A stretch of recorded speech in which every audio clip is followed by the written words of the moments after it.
जय Balaji packaging tours लाए हैं एक और शानदार ट्रिप 10 मई से 19 मई तक शिमला, कुल्लू मनाली और चंडीगढ़ जैसी हसीन शहरों में आपको घुमाया जाएगा सिर्फ 16,500 रुपए में, जिसमें मणिकरण गुरुद्वारे में भी आपको दर्शन करवाया जाएगा।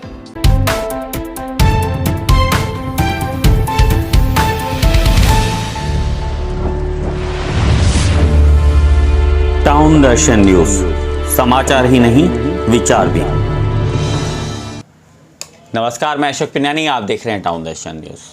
उल्लासनगर शहर में 1 किलोमीटर के पीछे करीब 100 करोड़ रुपया खर्च होने के बावजूद शहर में कचरे की समस्या, खड्डों की परेशानी व लीकेज की समस्या से लोग जूझ रहे हैं।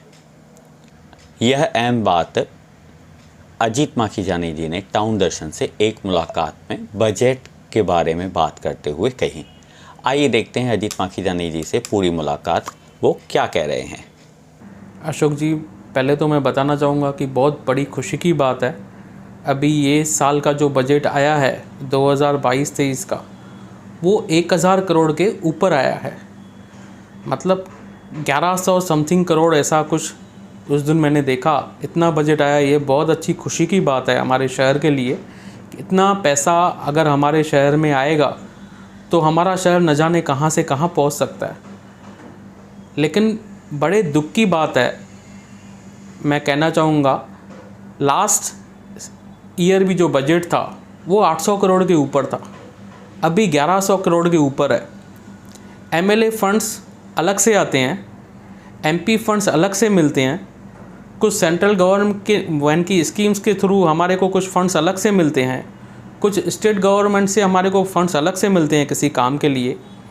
आप देखेंगे तो ये बजट जो भी है ना, 1300 करोड़ के ऊपर फंड्स हमारे शहर में आएंगे। हमारा शहर है 13 किलोमीटर का, मतलब 1 किलोमीटर पे लगभग 100 करोड़ से ऊपर ही हमें पैसा मिलेगा। लेकिन आप मेरे को उल्लासनगर में कोई भी 1 किलोमीटर ऐसा बताइए जहाँ पे रोड पे खड्डे नहीं हो, पानी का लीकेज नहीं हो, कचरा नहीं हो। आम इंसान को क्या चाहिए? ये सब चीज़ों से निजात चाहिए, ना कि पेपर पे सिर्फ आप इतना बजट दिखाते जाओ और लोगों को काम नहीं मिले।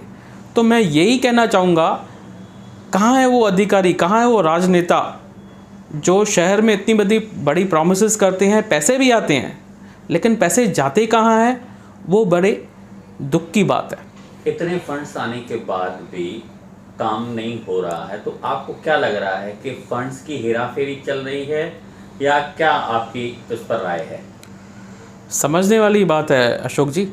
अभी किसी घर में एक नॉर्मल आदमी जिसकी 15 से 18,000 एक महीने की सैलरी होती है, वो अपना घर चला लेता है अपने परिवार के साथ। लेकिन 1300 करोड़ से भी ऊपर पैसा आएगा और हमारा एक छोटा सा शहर अगर नहीं संभलता है तो पैसे कहाँ जाएंगे, आप सोच सकते हैं। अभी मैंने देखा हुआ है कुछ सालों से, कुछ राजनीतिक ऐसे हैं जिनका कोई धंधा व्यापार नहीं है, लेकिन फिर भी आप देखेंगे उनके पास हर साल नई गाड़ियाँ, नए बंगले, नए फ्लैट्स, को उनके सोने, आप उनका हलन चलन देखेंगे तो ये सब पैसा कहाँ जा रहा है, समझने वाली बात है। आम पब्लिक के हाथ में कुछ नहीं आ रहा है, उनको वही खड्डा, वही कचरा, वही लीकेज देखने को मिल रहा है। तो मैं यही कहना चाहूँगा शासन को, प्रशासन को और जो मेरे नेता लोग हैं कि आम पब्लिक को हम लोग क्या दे रहे हैं, थोड़ा उस पर ध्यान दें और बजट का सही उपयोग करें। आप आते हैं महानगर पालिका में नगर सेवक चुनकर, तो आपकी पार्टी जो इस समय सत्ता पक्ष में है, तो आगे क्या भूमिका निभाएगी आपकी? आप पार्टी में क्या भूमिका निभाएंगे और शहर में क्या भूमिका निभाएंगे?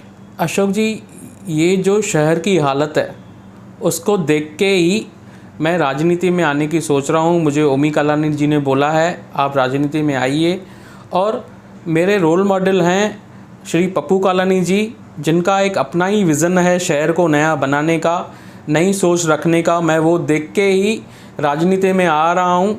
और ना सिर्फ मैं, लेकिन मैंने देखा है बहुत से अच्छे युवा चेहरे अभी राजनीति में आ रहे हैं, जिनका जो मेन उनका लक्ष्य है वो कुछ न कुछ काम कर दिखाने का है, ना कि सिर्फ अपना भला करने का है। तो मुझे खुशी होगी अगर जनता ये लोगों को चुन के आगे लाएगी, तो हम लोग पक्का आश्वासन देते हैं कि हम लोग शहर के लिए कुछ न कुछ नया करेंगे, और ऐसे ही ये जो शहर अभी आप देख रहे हैं उसकी दुर्दशा चेंज करेंगे।